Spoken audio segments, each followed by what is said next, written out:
அதிமுக ஆட்சி காலத்தில் நெடுஞ்சாலைத்துறை ஒப்பந்த முறைகேடு தொடர்பாக எடப்பாடி பழனிசாமியின் நெருங்கிய நண்பர்கள் முன்னாள் அமைச்சர் எஸ்.பி. வேலுமணி தொடர்பான நிறுவனங்கள் மீது லஞ்ச ஒழிப்புத்துறை வழக்கு பதிவு செய்துள்ளது.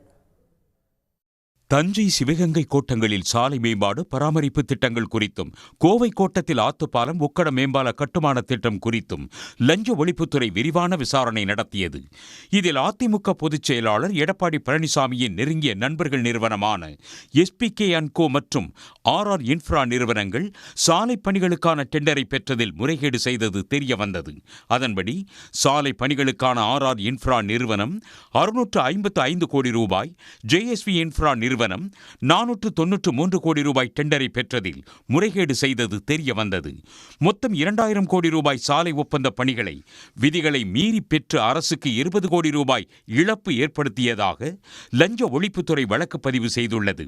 இதில் RR இன்ஃப்ரா நிறுவனம் 1 கோடியே 65 லட்சமும், JSP நிறுவனம் 8 கோடியே 50 லட்சமும், KCP நிறுவனம் 2 கோடியே 62 லட்சமும், SPK நிறுவனம் 7 கோடியே 73 லட்சமும் இழப்பு ஏற்படுத்தியது விசாரணையில் கண்டுபிடிக்கப்பட்டது.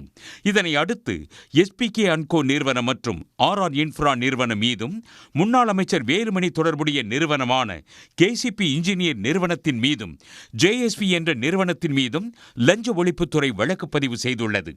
தகுதி இல்லாத JSV நிறுவனத்துக்கு சான்றிதழ் தந்த புகாரில் தஞ்சை மாநகராட்சி செயற்பொறியாளராக இருந்த ஜெகதீசன் மீதும் வழக்கு பாய்ந்திருக்கிறது.